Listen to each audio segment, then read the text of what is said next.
Today we're going to talk about red wiggler breeder bins, and what a breeder bin is it focuses on cocoon production. You want to create an environment to where the worms are more encouraged to reproduce than they would in a normal grow out bin. These are some of my normal grow out bins. I also have this 50-gallon tote down here, and with these, they make cocoons all along the way, but the conditions aren't perfect for breeding or encouraging cocoons. The main purpose of these bins is worm castings. So just depending on what your goals are, like with breeder bins, if you're wanting to increase your population intentionally, this is the way to go, in my opinion, because these easily have 1,000 cocoons each after 21 days. These are just small bins too. If you have a bigger one, they could have more cocoons after 21 days, but I like to run smaller ones because I feel like they're more manageable, in my opinion. I've run bigger breeder bins in these mortar bins, and you can totally do it. A lot of people do it, and you can be very successful, but I've really enjoyed the smaller setup. I would personally rather do 3 of these than 1 mortar bin, but there's no wrong answer. So these are my normal breeder bins reset. I have pre-compost in here and cocoa core, these 2 right here. This one is going to be an experiment. I've never used this material. This is electric composted bedding and some cocoa core. My electric composted bedding usually has a lot more chunky pieces in it that haven't finished,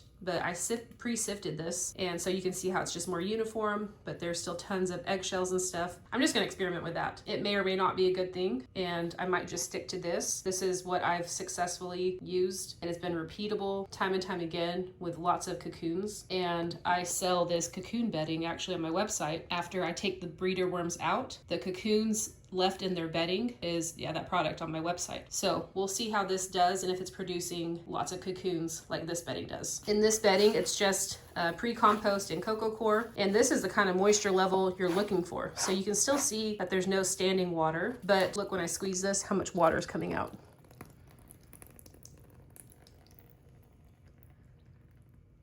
That's a whole stream of water. There's standing water right here, but when you mix it back in, it's very, very moist, but no standing water. So you want your bedding to be as wet as possible with no standing water, if that makes sense. So the typical way you run your moisture is like a wrung out sponge, where you squeeze it as hard as you can and there's 1, maybe 2 drops coming out. That's what you do in a regular bin. But in a breeder bin, I do a little stream like this.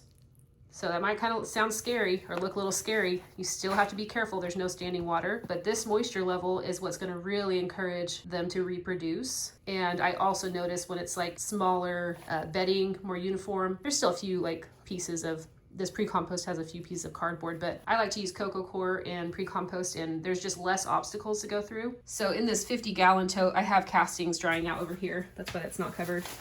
But look, I have a lot more chunky pieces in here, like these egg cartons and big pieces of cardboard, pieces of newspaper. There's nothing wrong with that. It's just more obstacles to go through. It will eventually break down just fine. But when I'm running a breeder bin, I like to not have these chunky pieces. This is a perfect example of it's fine to do it. Wood chips, chunky pieces. This is my kind of throw everything in here bin, and it breaks down just fine. But if you're focusing on cocoon production, I have found that less obstacles is better because they can meet and greet more often instead of climbing over and under all these big chunky pieces. Maybe I'm wrong about that, but that's what I've found, because you're still going to get cocoons in those bigger bins with chunkier pieces, but you'll get way more when you run these 21-day cycles. So we're going to save this experimental bin for a different video, and we're going to reset these 2 right now. So my workflow is I like to have the bin that I'm going to reset, and here's the brand new one. There are no worms in here. It's just the new bedding and the moisture added. And I always add eggshells and azomite just out of habit, and I forgot to add that, so I'm going to add it right now. It's a pinch of azomite.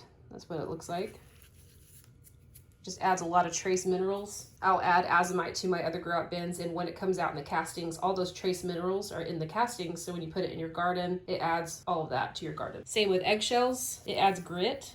Oh, that's a little too much. I just do like a sprinkle usually. It adds grit, it balances pH, and it also adds a ton of calcium. And once the worms process the calcium, when you add those castings to your garden, that calcium is more readily available to your plants versus just adding eggshells like this. This is still fine, but when it's processed through the worm's gut, it's just that much better.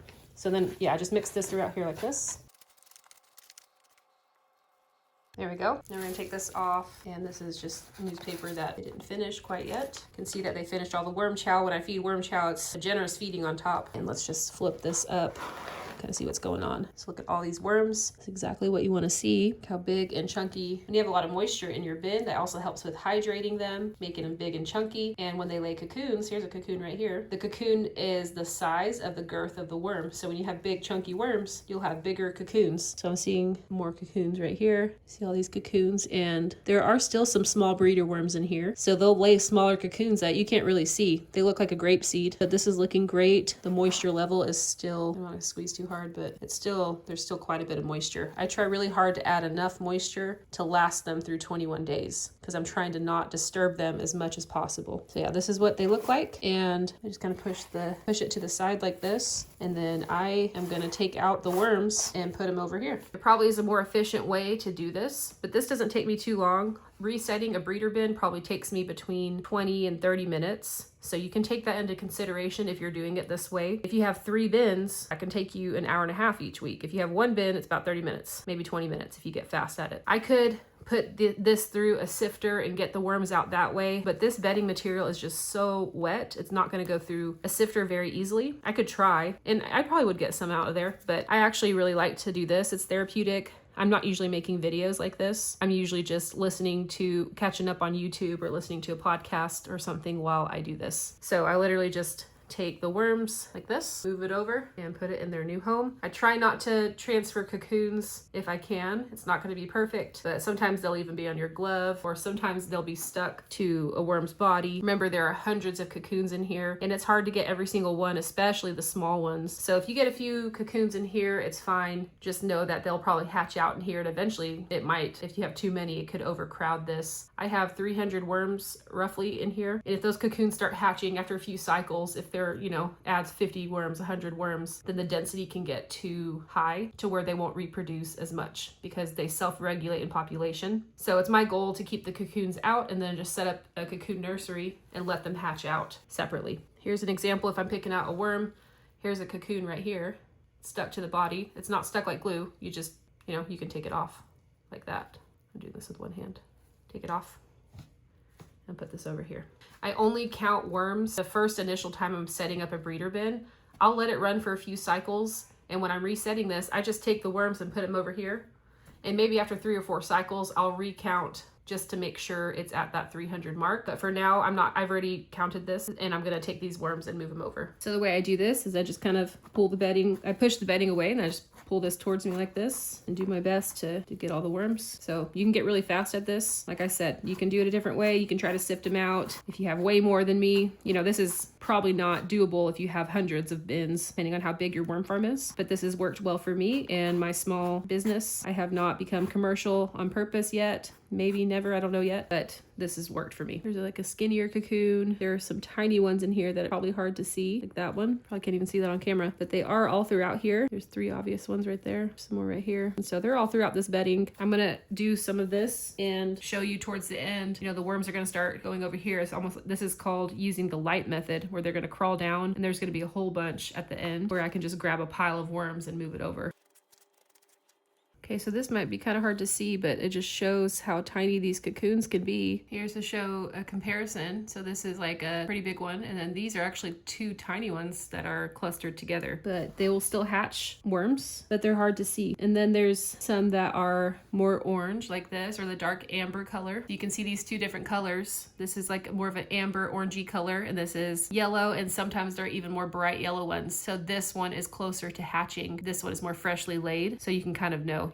All these cocoons are in different stages. They'll typically start hatching after 3 or 4 weeks, but sometimes they can take 6 weeks, 8 weeks, or even longer. Sometimes these cocoons can go dormant, especially when they're out in the wild, and they will hatch when they're under the right conditions. And if you're doing it in a more controlled environment inside, basically if it's moist and warm, that's going to encourage hatching. But you will start to see a lot hatch. I definitely have a lot of mine hatch because I am inside and they're warm and cozy in the 70s, and I keep their bedding really moist like this. So over here, I'm putting these worms right in this middle, and I like to put them on a pile. I learned this from Jane at Rockin' Worms. She has an amazing channel if you're interested in worm farming. She has a lot of educational stuff on her channel. And you just put them in a pile like this, they naturally crawl down away from the light. And if they do have cocoons stuck to their body, after they crawl down, it's easy to just grab this bedding with cocoons or find little cocoons that were left behind and move them back over. It's crazy seeing how many cocoons are in here. Like I said, this product is on my website. I'm not shipping right now, but this, if you are interested in selling worms, this could be an option of what you could do too, because this is a bunch of pre-compost, a lot of worm, they've turned a lot of it into worm castings, and then it has a bunch of cocoons in here. And so this is a very active bedding, lots of microbes in here. So it's a really good product to sell in my opinion. This is a really good jump starter for a worm farm. If you get these cocoons mixed with all the microbes in the bedding, mix it with cardboard, I think it's a fantastic product. And so I'll usually sell this by the cup. I don't count cocoons anymore. I've learned my lesson. It takes way too long and people question your counting skills. So I just say it's bedding that's full of cocoons, and it's worked really well for me. A lot of my customers seem to like this product, and it's been, I've really enjoyed running these breeder bins and selling this.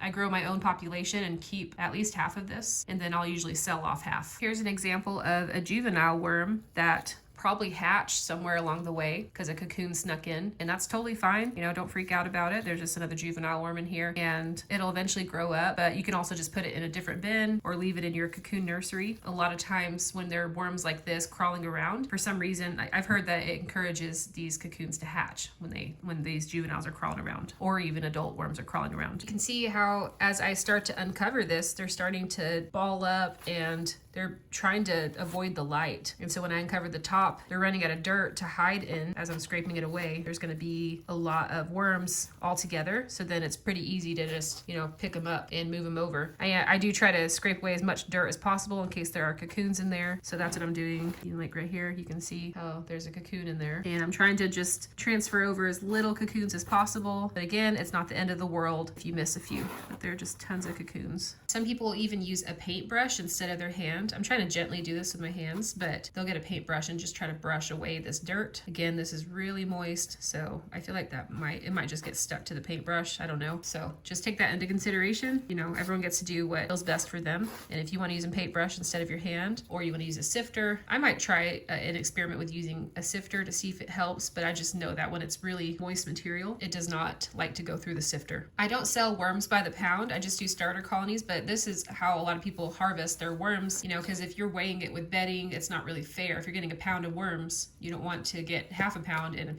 half a pound of bedding. So they'll uncover it, use the light method, and then when it's mostly worms, that's what they'll weigh. That's what they do to try to have as little bedding as possible so you have an accurate weight of what you're buying. They will lose weight in the shipping process. You can see how these are big and chunky because they have so much moisture. When you ship them, a lot of that moisture will be lost, so they'll weigh less than what they originally did when they're big and chunky. When you add moisture again, they'll fatten up again. All right, so this is about how much of the bedding I get off. I'm gonna take this ball of worms. Check this out.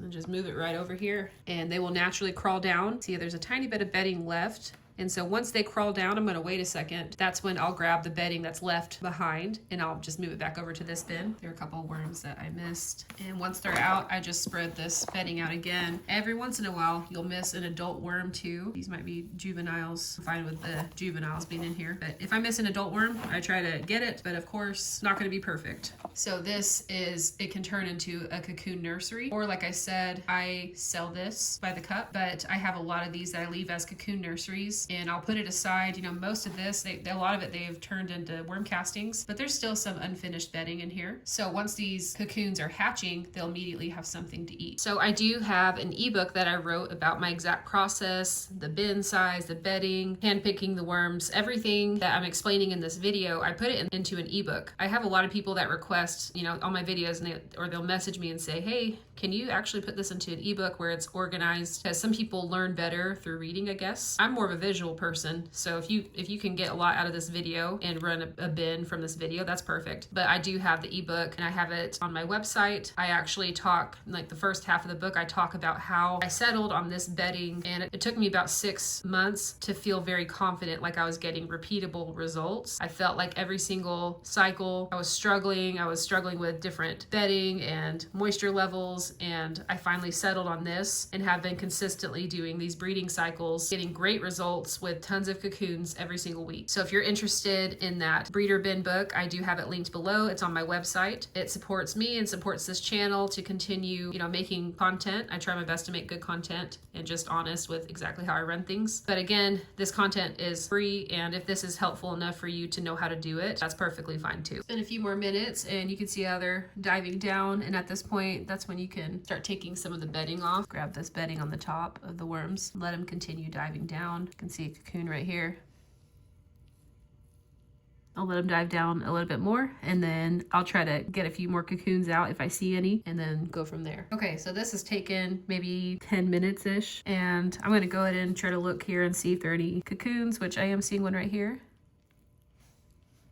So you're able to just hand pick that out, and maybe even grab just some bedding in case there's some tiny cocoons. And yeah, that's how look, there's a tiny cocoon right there. But that's how I try to minimize cocoons transferring over. But again, it's not perfect, and sometimes if I'm impatient too, I'll kind of spread the worms out and try to get the cocoons like that, but they will naturally go down. It just takes them a second. So I think they're going to be happy in this bedding. The fact that they won't dive down unless they're happy, unless it feels comfortable. So like, just to get one more look at them, there are just tons in here, and we're gonna leave them alone. Gonna feed it and put it away. Once they dive down, I give them their first feeding, and I usually do this about twice a week, and it's an 1/8 cup of worm chow, and they do well with this.